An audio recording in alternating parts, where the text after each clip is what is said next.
or maybe this is coming to you on a Tuesday morning, whatever it is. Glad to have you here. Do my sound check real quick, and then we're going to go ahead and get ripping into some more Samatvam. These next, well, most of the rest of these chapters are all pretty short, so we should definitely be able to get like a handful done. Okay.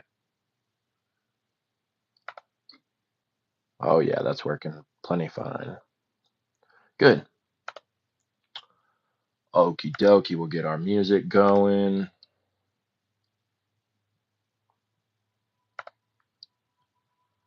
And then we will begin. Much love to you all. Thank you for joining me as we go through this book. I hope you're all finding it very beneficial to your life. I know I have.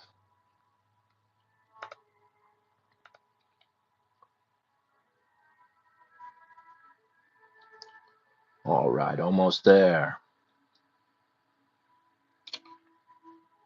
Okay, cool.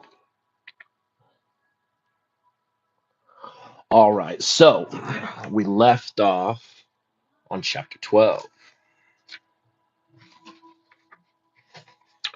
Samatvam and disidentification.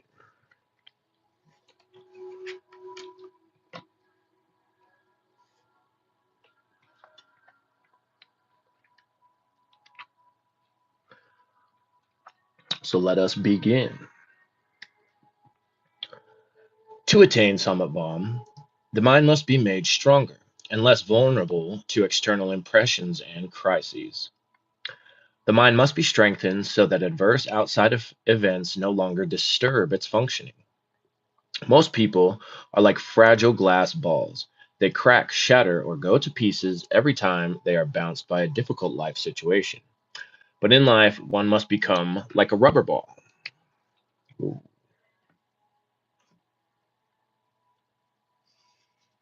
the mind must be strengthened so that adverse outside events no longer disturb its functioning.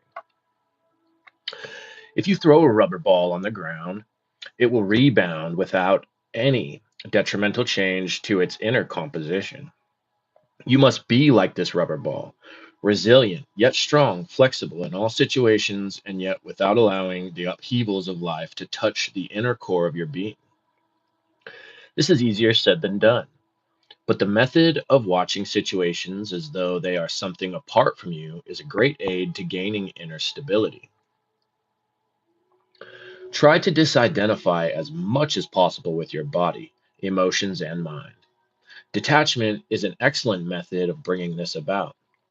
Although one acts out and reacts to external roles, activities, and feelings of love, hate, and anger, they should be seen as something outside oneself. These external activities should not be allowed to affect you in a deeper sense. You must be aware of them as though you are a witness. Welcome in, everybody who's just coming in. Glad to have you here. Be aware of everything that happens. Act like a witness without identifying yourself with anything. Just your local Staycon. Welcome.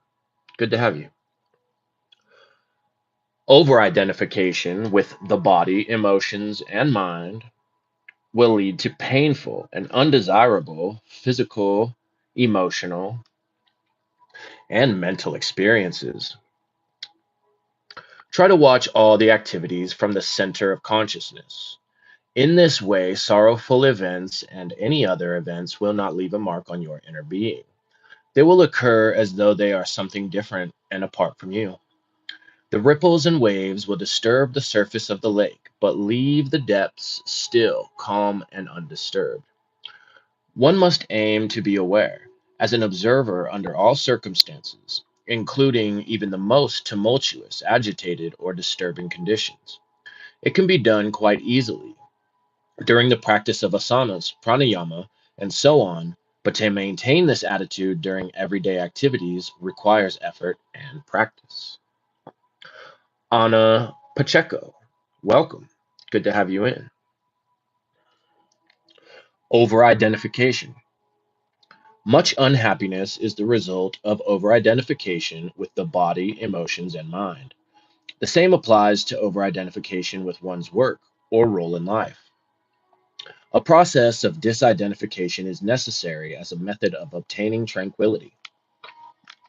It is strange that if people are asked what they are, they will usually reply, I am an engineer, or I am a doctor, or I am a secretary, or perhaps I am a housewife. They will answer according to what they identify with in life, what their role, work, or preoccupation is. Welcome in, everybody who's just coming in. Glad to have you all here. This over identification applies in almost everyone's life. Consider a mother. She identifies with her role. She sees herself only as a mother, nothing else. Yet, eventually, her children will probably leave home, just as young birds will leave the nest. If she has totally identified with the role of a mother, then she will suffer much unhappiness. If one over identifies with all the roles that one assumes, then they will definitely cause anguish and emotional upset when the role finishes or changes. It is possible to watch the activities of the body, emotions, and mind as a spectator. If you have never experienced this, then you have missed something very revealing. The body, emotions, and mind are merely instruments of something deeper, and they are certainly not the real I. The I that witnesses is the I to identify with. If you can do this, then your body and mind will function more efficiently, unhampered by prejudices, fears, and so on. You will attain wonderful physical and mental health.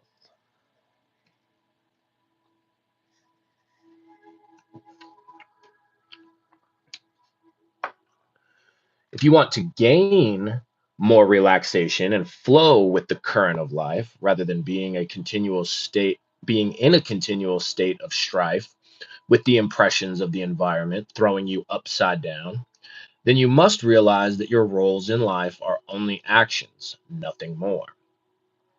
They are not that part of you which is immortal or permanent. Continue to perform all actions, but look at them from a new perspective. Consider yourself as an actor performing the roles. Your deeper self or nature will be the audience, while the body and mind will carry out the roles. Next, you must try to disidentify with your body, emotions, and personal mind while remaining aware of them. This is not easy, and at first it will only be intellectual, but with practice, you will find that you identify with them less and less. This is not surprising, for the witness is consciousness.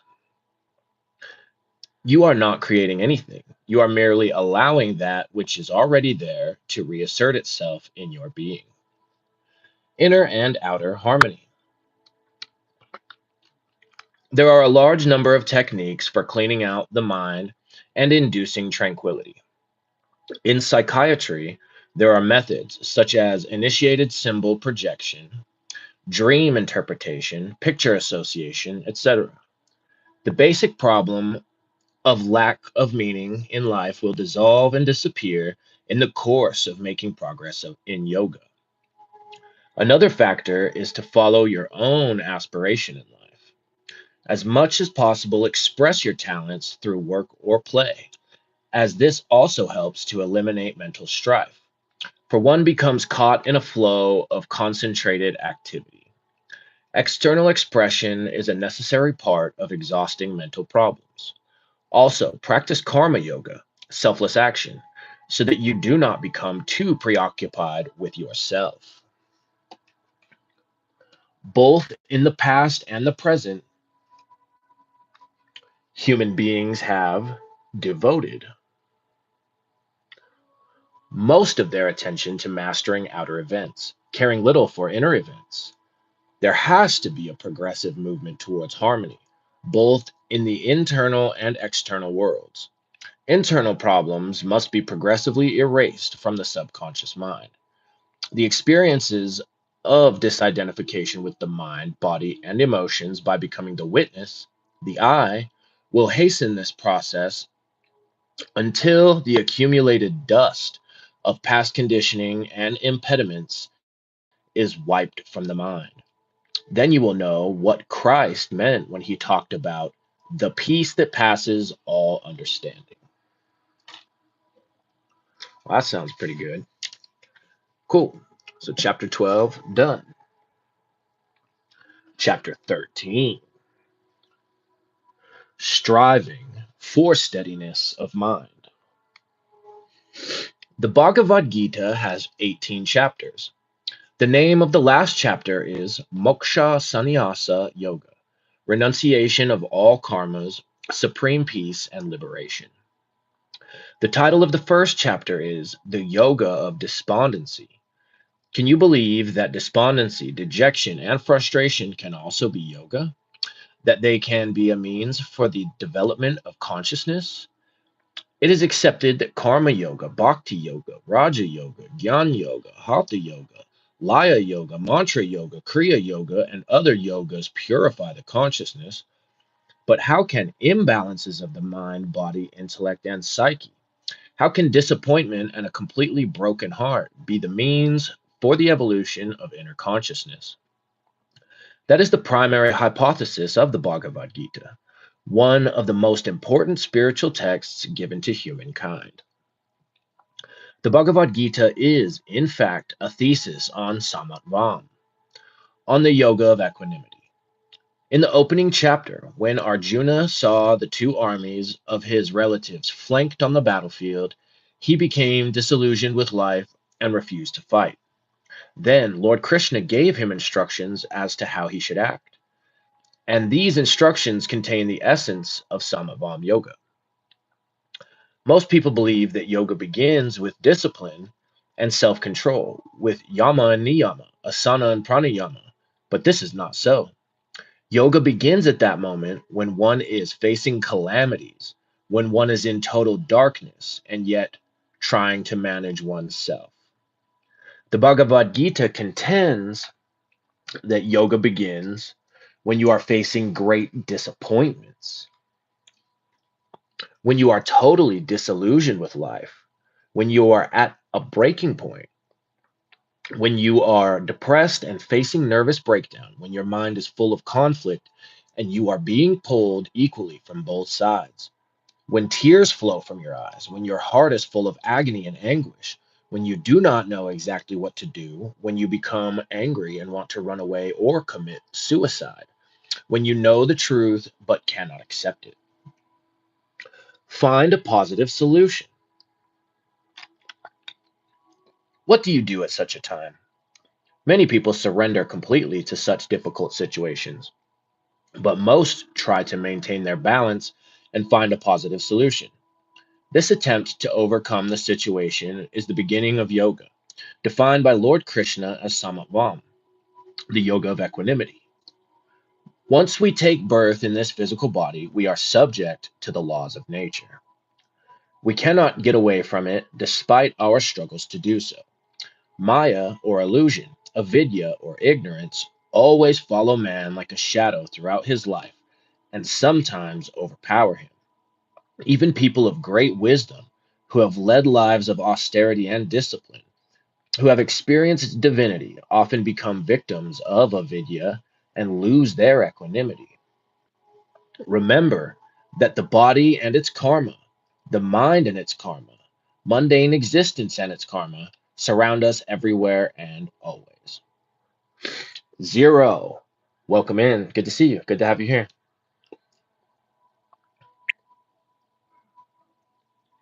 When you are living a mundane life and performing your karmas, you must analyze and understand the fleeting qualities of that life, and then try to understand what gifts striving in mundane life has given you. It has given the sense of disillusionment, out of which comes the gift of realization or a better understanding of the worldly and spiritual paths. The human birth, which has been ordained to us, is not a punishment, but a chance, an opportunity given to evolve and attain enlightenment. Trying to assert your mind during times of trouble is the first chapter of yoga in your life. The yoga of equanimity does not begin with a religious, philosophical, or puritanical discipline, or with self control, nor with giving up of wine, meat, and smoking. The very first step is when you become aware of the depression and disturbance in your life and try your level best to find a balance. Everyone faces this balancing act amidst the mundane activities of life. It is striving for steadiness of mind, a sense that there must be something more to life. It is the primary and preliminary step into the yoga of equanimity. Those who consider the performance of mundane actions and spiritual life to be two separate compartments do not see the truth behind existence. There can only be one truth, not two. Improve and heighten the quality of your awareness so that you can realize that you are not the body, but something more than that. Then you must transcend pain and sorrow, fights and quarrels. If you practice the different yogas to evolve your consciousness, then you can eventually transcend everything, even yourself. This striving is the process of Samatvam. The whole of life is a process of Samatvam yoga. You cannot divide life into two different compartments. You cannot say, this is yoga and that is not yoga. Yoga is not only the practice of asana, pranayama, and meditation. Whatever you do, whatever you eat, whatever you give and take, and whatever suffering and happiness you undergo, all that is Samatvam yoga. From dawn to dusk, whatever way you choose to live is the yoga by which you endeavor to attain contentment and peace of mind, even when your body is ailing, or when your lover has deserted you, or when the situation is very hard. Balancing material and spiritual life. In the Vedas, the rishis and munis indicated four kinds of striving, which would allow human beings to express every facet of their personality and enjoy the different stages of life, and to finally achieve the purpose for which they were born. Dharma means virtuous qualities, performing good actions and good deeds. Artha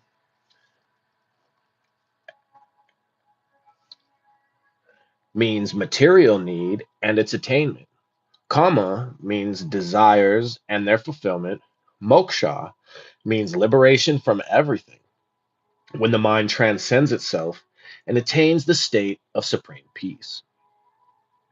For a householder, Artha and Kama are the prominent extrovert behaviors, and Dharma and Moksha are the internal, inherent qualities or spiritual inspirations.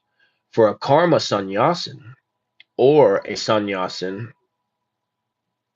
Dharma and Moksha are the prominent inspirations, and Artha and Kama are the means to achieve them. In this way, a synthesis has to be achieved. It is a natural process of spiritual evolution from birth to death. Brahmacharya ashrama, student life, leads to grihastha ashrama, householder life. Grihastha ashrama leads to vanaprastha ashrama, retirement, and vanaprastha ashrama leads to sannyasa ashrama, liberation from the cycle of karma, birth, and death. If you can perceive the purpose behind these four ashramas or stages of life, you will understand that you do not have to leave home and do this or that to live a spiritual life. These ashramas are the automatic developments of the philosophy and thought within your mind. For the first 15 to 25 years of life, you strive to acquire knowledge. You prepare yourself by suppressing your petty desires for sensual fulfillment so that you may become a scholar or attain a degree. Then you enter into grihastha ashrama, where you face the onslaught of passions and desires, frustrations and attachments, hatred and love, and adjust yourself every now and then.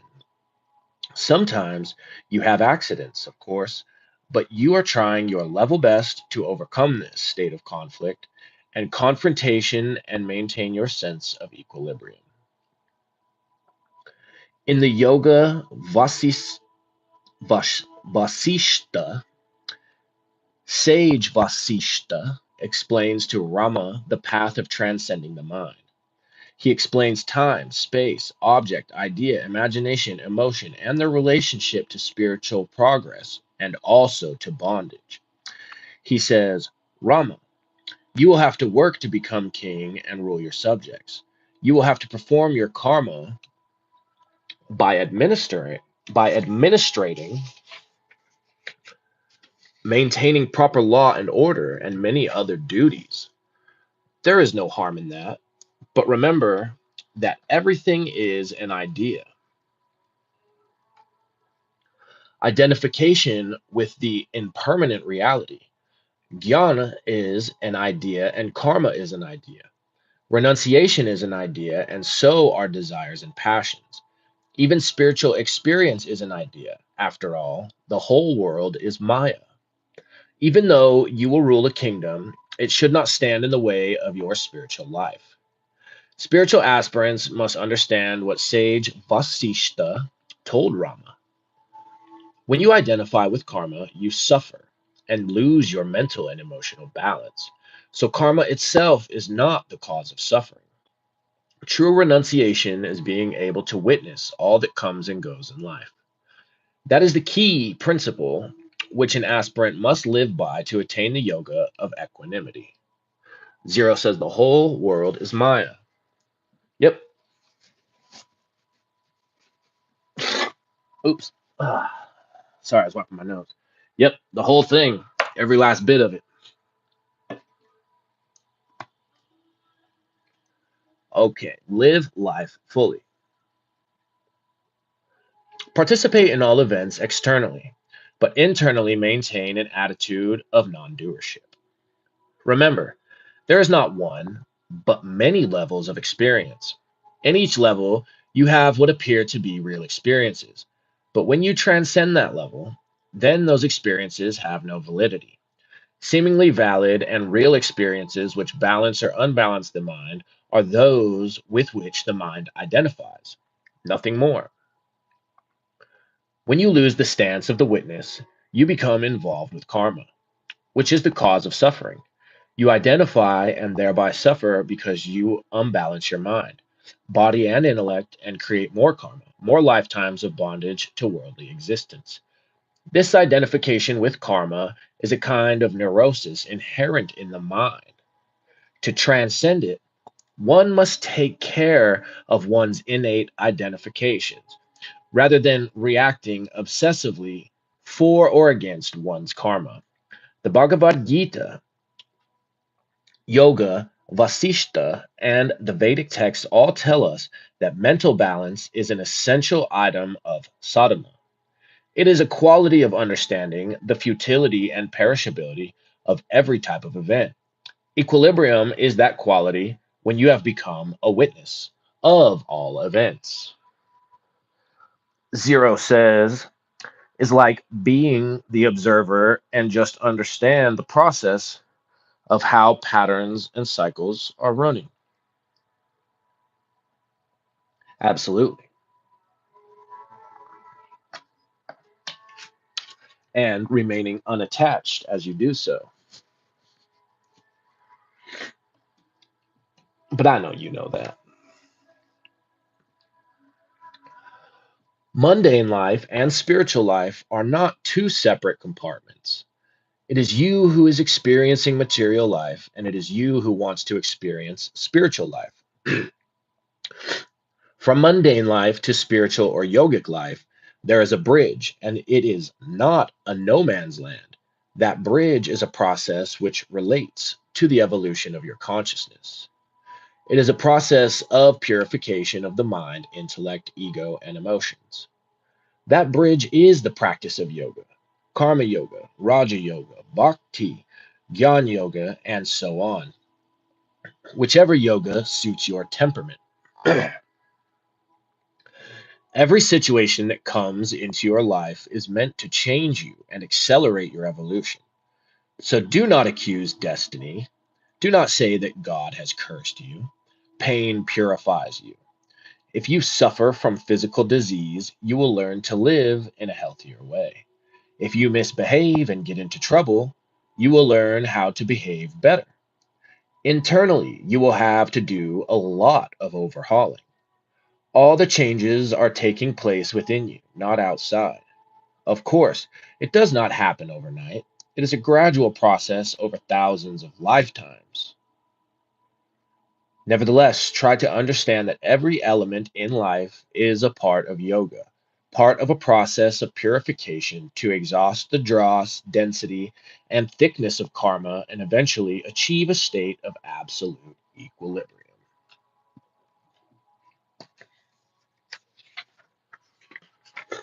Okie dokie. And that does it for chapter 13. I'm going to grab a drink real quick and then we'll go ahead and start into that.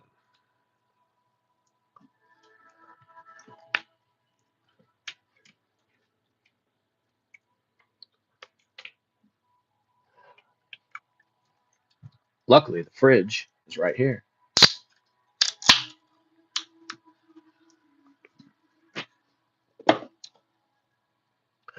Got that redneck cure all. Oh, yeah, baby. Nothing to cure your ailments like a good old Sprite.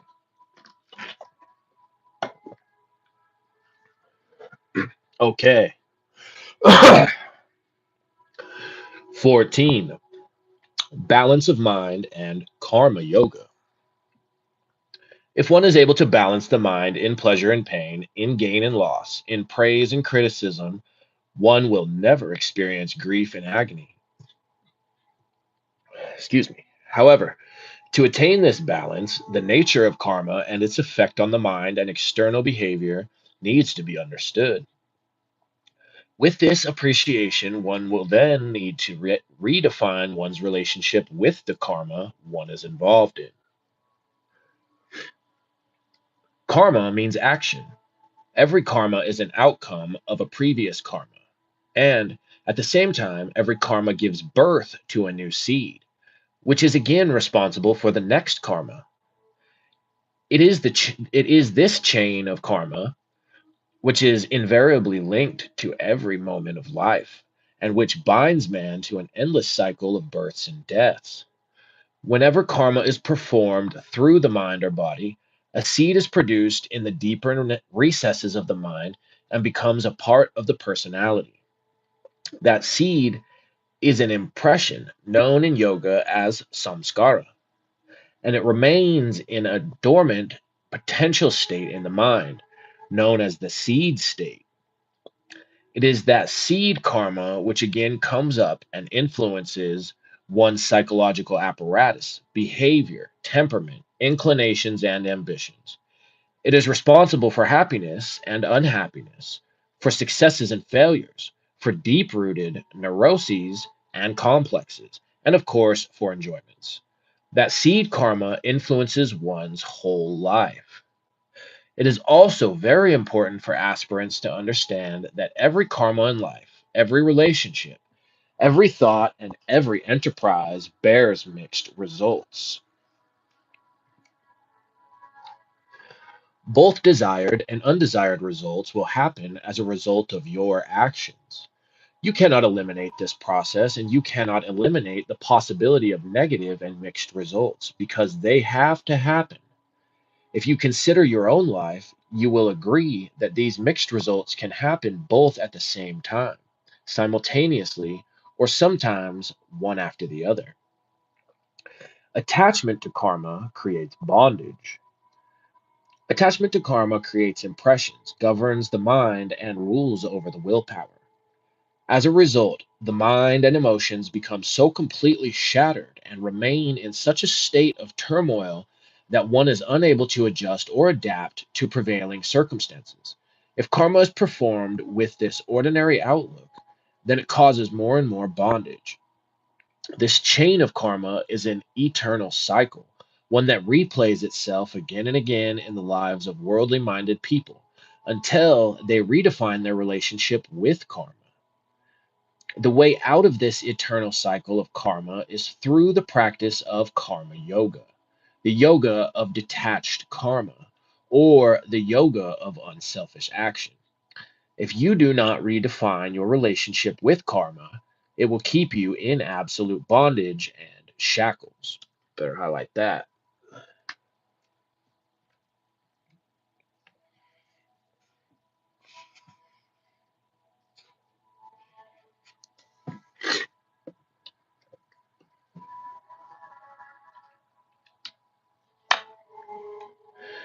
You can never become free of your karma unless you perform it with the disinterested attitude of a karma yogi.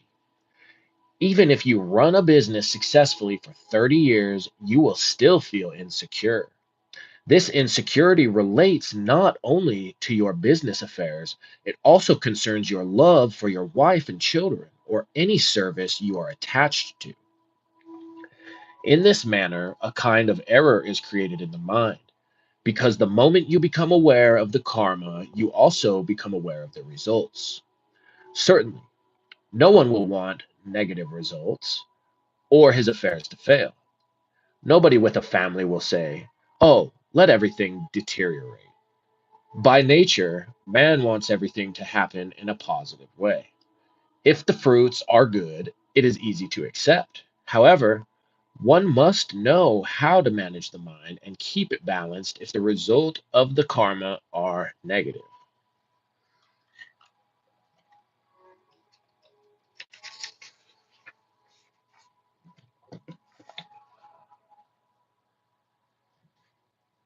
All right. Oh, nice. Page 88.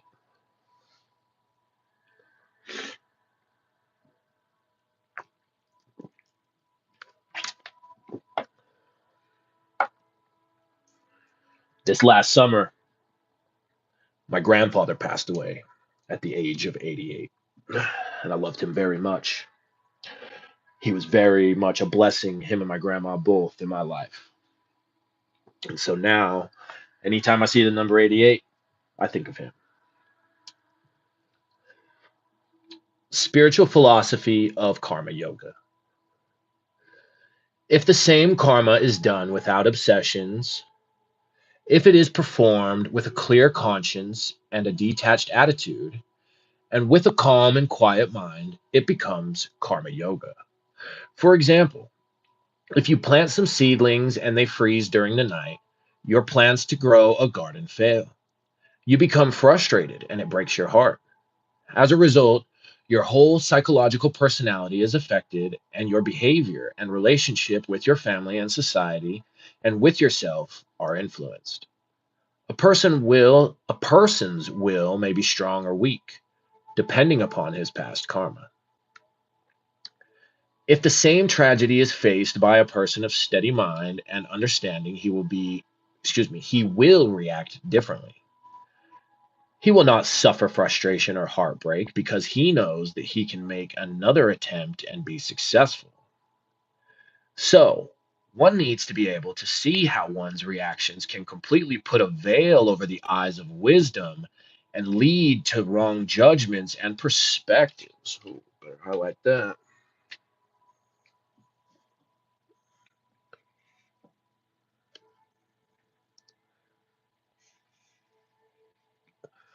One needs to be able to see how one's reactions can completely put a veil over the eyes of wisdom and lead to wrong judgments and perspectives. Believe that. Oh, hold on. The fizzy Sprite burp's coming. There we go. Excuse me. Okay. One must be able to keep the mind free or detached from the results of karma so that one does not become tainted. If one's mind is always calm and peaceful, one will be able to find a positive way out of any crisis. This sense of internal and spiritual detachment is the main principle in the philosophy and practice of karma yoga. And if practiced correctly, many psychological problems can be overcome.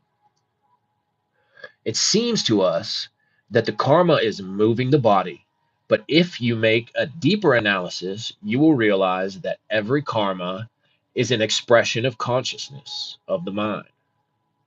If you desire to go to London or to run a business or to hate or love someone, and you do that, you will either succeed or fail.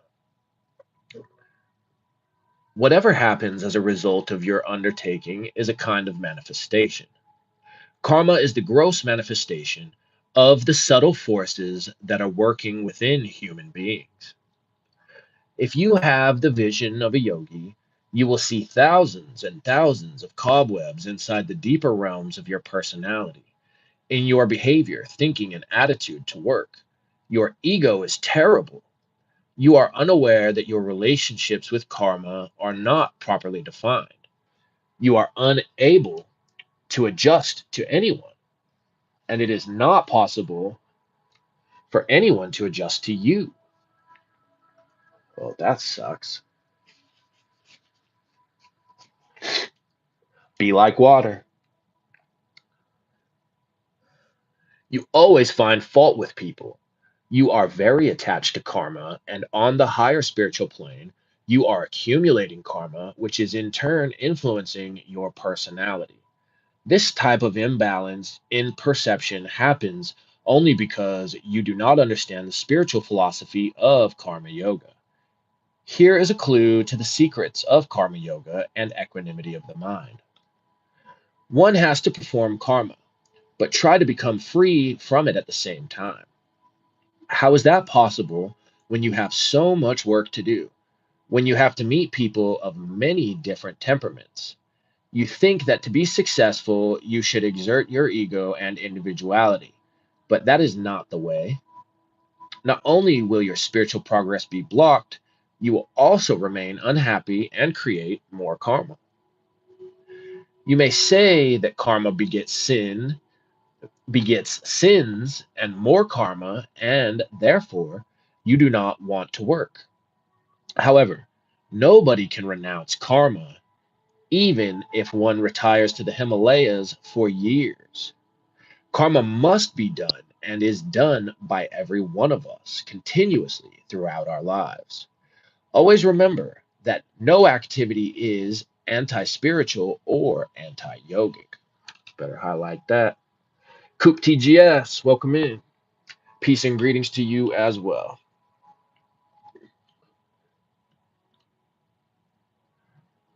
Always remember that no activity is anti spiritual or anti yogic. Yeah, quit avoiding, quit resisting.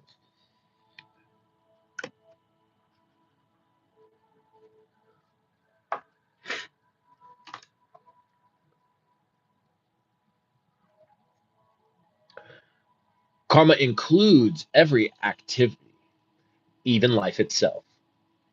Even at night, when you sleep, you cannot renounce karma because karma is performed on many different planes, on the gross plane, on the mental and subtle planes. Even thinking is karma. It is an action. It is true that karma yoga can be practiced by going to a hospital and serving the sick, or volunteering one's services to orphanages, to lepers, and blind people. It is karma yoga, but it is not the complete definition of karma yoga. One's definition of karma yoga should not be restricted to service of humanity. It must include this service as well as a redefinition of your relationship with karma. Efficiency in action and balance of mind. A materialistic philosophy of karma will tell us how to be happy when there is happiness and sunshine. A spiritual philosophy of karma yoga will tell us how to maintain peace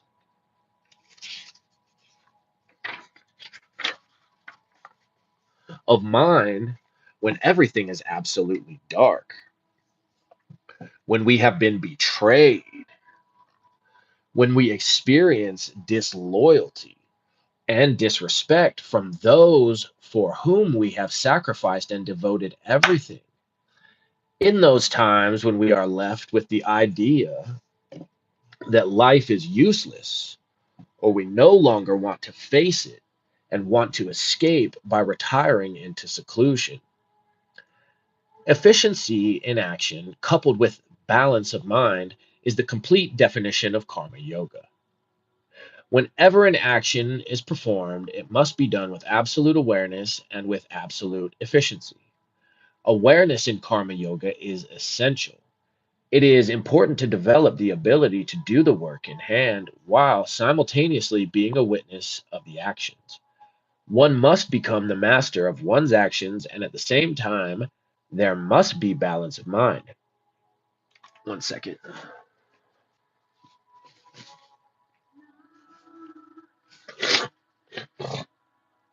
Oh boy. Good thing I'm on the mend.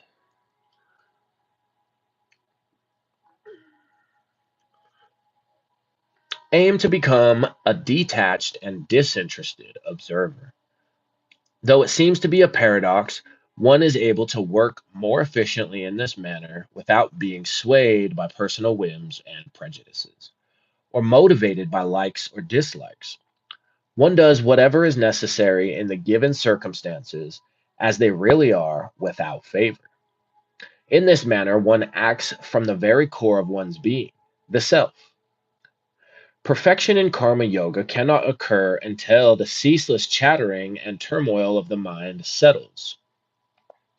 The mind must become as clear as a crystal, as calm as a still pond. The mind must be emptied of conflict, then every action and thought will attain proper balance and the karma will become efficient. Thoughts will sometimes arise like gigantic eruptions in the endless ocean of the mind, and they will have great power. Yet, if one does not identify with them, they will quietly settle down into the tranquil depths again without leaving the slightest trace. Through karma yoga, the personality becomes purer and purer day by day until unbroken peace of mind is experienced.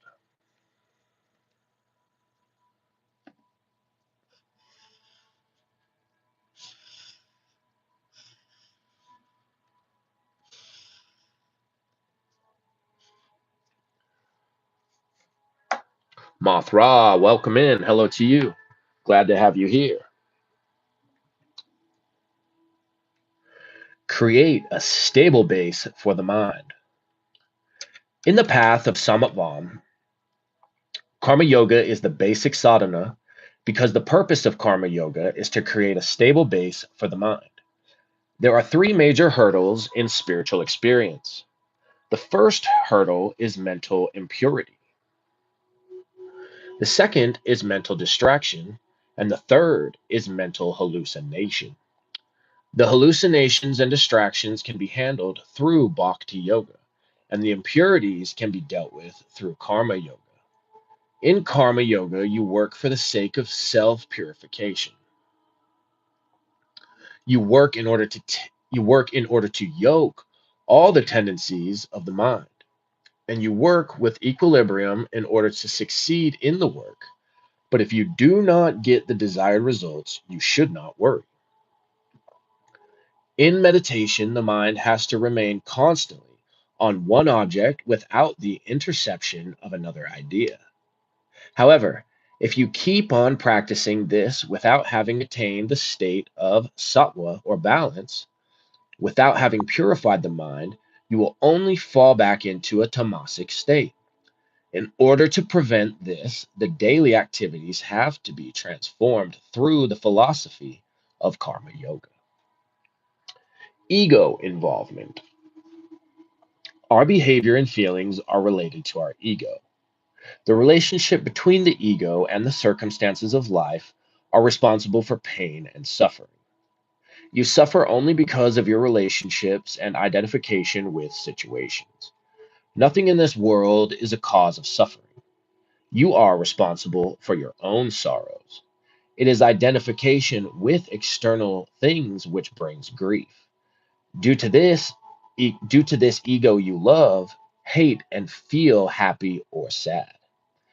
If you are bold, it is due to ego. If you feel inferior or you are suffering from delusions of grandeur, that is also your ego. A tricky little ego, he'll get you good, he or she, whatever you view your ego as.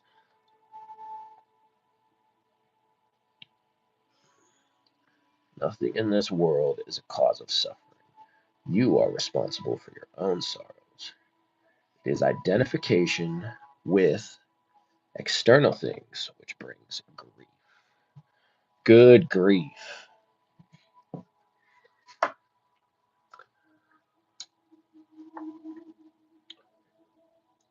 If you detach the ego from the situations of life and become the witness, the uninvolved silent observer, then there will be no suffering. That is true with everything in life, with human beings, business, health, relatives, lovers, and friends. When there is no ego involvement, the mental reactions are different. Therefore, along with meditation practice, studying great books, associating with saints and sages, and devotion to God, all yoga practitioners must understand their relationship with karma and redefine that relationship. For complete freedom from the eternal wheel of karma on the mental, psychic, and spiritual planes, one must be able to attain and maintain equanimity of mind in all circumstances. The path of bhakti gives peace of mind, tranquility, and one pointedness. The path of Raja Yoga also gives peace of mind, one pointedness, and willpower. The path of Jnana Yoga, in which you rationalize and analyze, gives a clear concept of absolute reality. However, all three paths are incomplete without performing karma yoga. The day one realizes the vision of karma yoga, the life one is leading today will become a happy pilgrimage. Nice. And thus concludes chapter 14. Chapter 15, page 93. Ooh, shout out 93s. Okay, we could probably wrap or hit this one real quick. And then, yeah, I'm going to call it a night because there's actually another stream I'm wanting to catch here and pretty much right about now. But this one is short, so we'll do it. Chapter 15, balance between extroversion and introversion. Many people with spiritual aspirations are faced with a dilemma whether to live in the world of action or to only practice meditational techniques. The Ishavasya Upanishad gives the clear answer. It says that both must be done simultaneously. One must be both extroverted and introverted, and supplement and express one's inner experience with outer actions. This is stated in no uncertain terms in verse 9. Those who follow the path of action alone will surely enter the blinding darkness of ignorance. Furthermore, those who retreat from the world in order to seek knowledge through constant practice of meditative techniques similarly remain in the quagmire of ignorance. Let's reread that. Those who follow the path of action alone will surely enter the blinding darkness of ignorance. Furthermore, those who retreat from the world in order to seek knowledge through constant practice of meditative techniques similarly remain in the quagmire of ignorance. Womp, womp. This is like the razor's edge. There must be a balance between excessive worldly interest and activity and excessive introspection if Samatvam is to be attained. One must try to integrate the paths of extroversion and introversion. If you consider great yogis, saints, and sages through history, you will realize that they all continued to express themselves in the outer world, even though they experienced the infinity of enlightenment. This applies to Buddha and Christ, to Mahatma Gandhi, Swami Vivekananda, and many others. They taught their disciples, they traveled giving sermons and tried to help people who sought their guidance. These illuminated people continue to act and express themselves in the outside world according to the natural dictates of Dharma. Some became hermits. Others, such as such as Swami Sivananda and Mahatma Gandhi, worked ceaselessly for the general welfare of their fellow humans. None of them became human vegetables. This applies not only to those who live in and know the highest states of illumination, it also applies to you. You too must strike a balance between external action and introspection. The Ishavasya Upanishad further emphasizes this important point in verse 10. That which is known through doing only external actions is different to that which is known through introversion. Thus it has been said by the wise. Total concern with the outside world leads only to intellectual knowledge, not intuitive knowledge. Only by understanding the internal sphere of existence will you be able to bring about deeper understanding of the material world in which you live. On the other hand, rejection of worldly life and complete concern for meditational practices and the mind is also a block. The reason is simple. Without resolving and harmonizing one's outer life, one can never really know deeper states of knowledge. Higher states of awareness only occur when there is perfect balance both in the inner and outer worlds. People who have a tendency to reject so called mundane worldly activities as irrelevant to their spiritual evolution still tend to have many unresolved problems. And how? Dual process.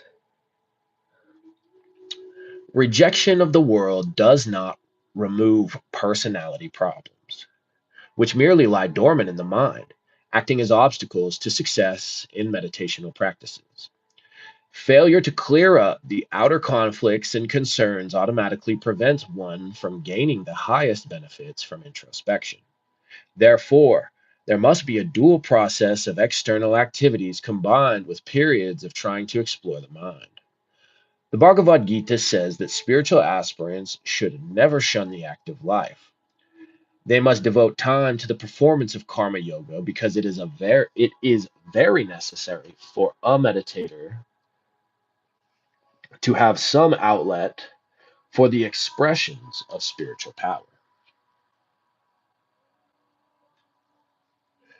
If this is done, then the spiritual power generated through meditation can be practically channeled and properly utilized and directed.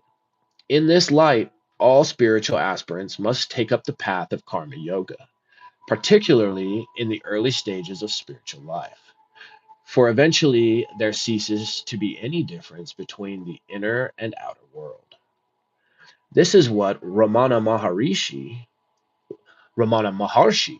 meant when he said, setting apart time for meditational practices is only for beginners.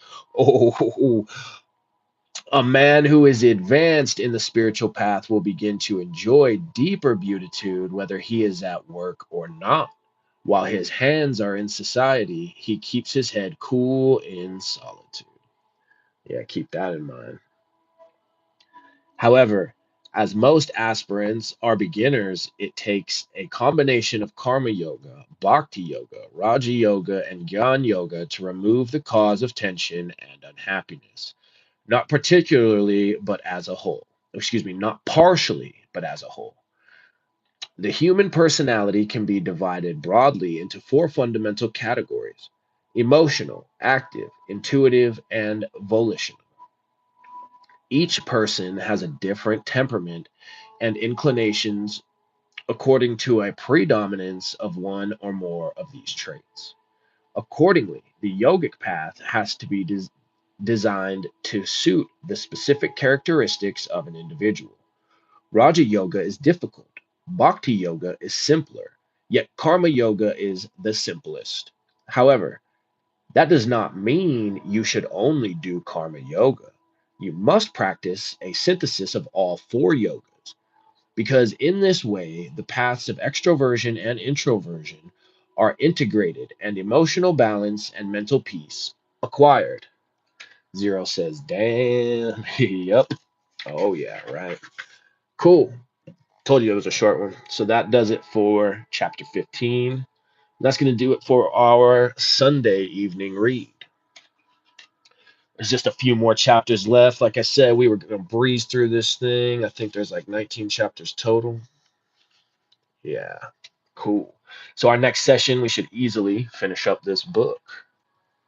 I hope you've all been enjoying it very thoroughly.